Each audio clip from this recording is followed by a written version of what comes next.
Hello friend, welcome to start science classes. तो आज का हमारा टॉपिक है क्लास 11 के लिए आदर्श गैस समीकरण के बारे में। तो दोस्तों, आदर्श गैस समीकरण को बहुत ही आसानी भाषाओं से हम लोग जानेंगे। इसके लिए आपको पहले बायल्स का नियम पता होना चाहिए।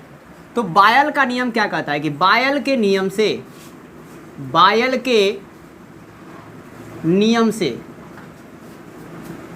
क्या होता है दोस्तों, भी समानुपाती 1/p होता है। बायल के नियम से क्या होता है, भी समानुपाती 1/p होता है।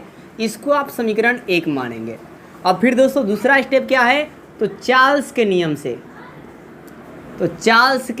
से क्या होता है दोस्तों, तो भी समानुपाती क्या होता है, p होता है। भी समानुपाती दोस्तों क्या होता है, t होता है। भी समानुपाती t, चार्ल्स के नियम से क्या होता है, भी समानुपाती t। इसको आप समीकरण 2 मानेंगे। और दोस्तों एवोगाड्रो के नियम से, एवोगाड्रो के क्या दोस्तों नियम से, एवोगाड्रो के नियम से क्या होता है, तो भी समानुपाती n होता है। क्या होता है, भी समानुपाती n। इसको आप समीकरण क्या मानेंगे, 3। आपने क्या सुना दोस्तों, बायल के नियम से भी समानुपाती 1/p होता है। चार्ल्स के नियम से क्या कहता है, भी समानुपाती t होता है। और एवोगाड्रो का नियम क्या कहता है, भी समानुपाती n होता है। अब दोस्तों थोड़ा सा फॉर्मेलिटी वर्ड लिख लीजिए, फ्रॉम 1 2 एंड 3। मतलब दोस्तों समीकरण 1 2 3 से देखिए, इन तीनों समीकरण में आप ध्यान देंगे तो इसमें भी है, इसमें भी है, इसमें भी है। तो तीनों में भी है तो आप एक बार भी लिखिए। अब देखिए दोस्तों, तीनों में समानुपाती सिंबल है, तीनों में समानुपाती सिंबल है, तो आप क्या लिखेंगे, समानुपाती सिंबल लिखेंगे। ठीक है। अब दोस्तों यहाँ पर ऊपर क्या है, 1 है, और यहाँ पर t है, और यहाँ पर n है। तो 1 में अगर t से गुना करेंगे तो कोई फर्क नहीं पड़ेगा, और n में गुना करेंगे क्या मिलेगा, tn। मतलब 1 में t से गुना करेंगे तो क्या मिलेगा, t मिलेगा, फिर t में n से गुना क्या मिलेगा, tn मिलेगा। तो यहाँ पर क्या होगा दोस्तों, tn। 1 से गुना करेंगे कोई फर्क नहीं पड़ेगा। अब दोस्तों इसके बाटा में कुछ नहीं है, इसके बाटा में कुछ नहीं है। अब इसके बाटा में यहाँ पर है, क्या है बाटा में दोस्तों, p है। तो यहाँ पर बाटा में क्या लिख देंगे, p लिख देंगे। फिर आप याद रखना दोस्तों कि जब भी समानुपाती चिन्ह हटाएंगे, बराबर का चिन्ह लिखेंगे और कांस्टेंट राशि लिखेंगे। तो यहाँ पर आदर्श गैस समीकरण के अनुसार इन साइंटिस्टों ने मिलकर एक कांस्टेंट राशि दिया। क्या दिया, एक कांस्टेंट राशि दिया। और वह कांस्टेंट राशि क्या दिया, तो r। तो दोस्तों समानुपाती को हटाएंगे तो बराबर का सिंबल, और इन साइंटिस्टों ने कांस्टेंट राशि क्या दिया है, तो r दिया है। क्या दिया है, r। और ये आपका t है तो दोस्तों t, और n है तो n, अब बटा p है तो p। अब ये दोस्तों हमारा आयतन के लिए, गैसों के आयतन के लिए फॉर्मूला बन गया।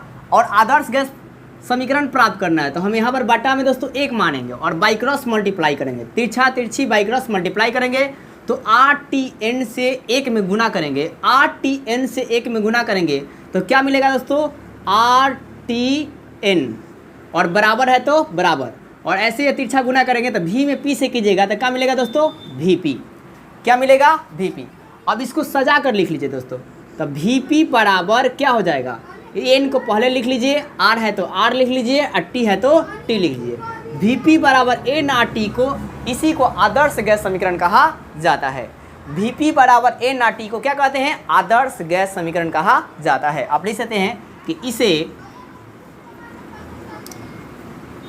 आदर्श गैस समीकरण कहते हैं। इसे क्या कहते हैं दोस्तों, आदर्श गैस समीकरण कहते हैं। अब एक डाटा याद रखिएगा कि ये r बराबर क्या होता है दोस्तों, r का मतलब क्या है, तो r को कहते हैं गैस नियतांक। r को क्या कहते हैं, आदर्श गैस नियतांक। r हमारा दोस्तों क्या है, तो आदर्श गैस नियतांक है, या सार्वत्रिक गैस नियतांक भी कहते हैं। जिसका मान कितना होता है, तो याद रखिएगा 8.314 जूल पर केल्विन पर मोल।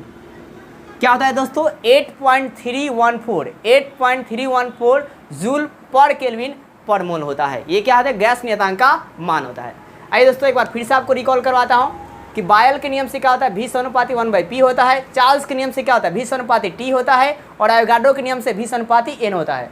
समीकरण 1 मानिए, 2 मानिए, 3 मानिए। अब लिखा देगा फ्रॉम 1 2 एंड 3 से, तीनों समीकरण में भी है तो भी को लिखा, तीनों में समानुपाती है तो समानुपाती को लिखा। और यहाँ पर देखिए एक है तो एक में गुना कीजिए, भाग कीजिए, कोई फर्क नहीं पड़ेगा। तो टी और एन में गुना करें तो टी एन मिलेगा, और एक से गुना करें तो कोई फर्क नहीं पड़ेगा, तो क्या लिखेंगे टी एन। और ये बट्टा में यहाँ पर क्या दोस्तों पी है, इन सबके बट्टा में कुछ नहीं है तो क्या बचेगा सिर्फ बट्टा में पी। अब समानुपाती हटाएंगे तो बराबर के चिन्ह, कांस्टेंट राशि इनसाइटेंशन ने क्या दिया आर, और टी एन बटा पी है तो टी एन बटा पी। अब हमने बाई क्रॉस मल्टीप्लाई किया तो आर टी एन में एक से गुना करेंगे तो आर टी एन मिलेगा, बराबर है तो बराबर। अब वीपी में गुना, वीपी में अगर गुना करते हैं वी में पी से तो क्या मिलेगा दोस्तों वीपी। अब हमने इसको सजा कर लिख दिया, वीपी है तो वीपी, बराबर है तो बराबर, एन है तो एन, आर है तो आर, टी है तो टी। और इसी को क्या कहते हैं आदर्श गैस समीकरण, जहां आर क्या है दोस्तों तो आदर्श गैस नियतांक है जिसका मान कितना होता है तो 8.314 जूल पर केल्विन पर मोल। क्या पढ़ेंगे जूल पर केल्विन पर मोल। अगर दोस्तों वीडियो अच्छी लगी हो तो वीडियो को लाइक और सब्सक्राइब जरूर करें। जय हिंद जय भारत।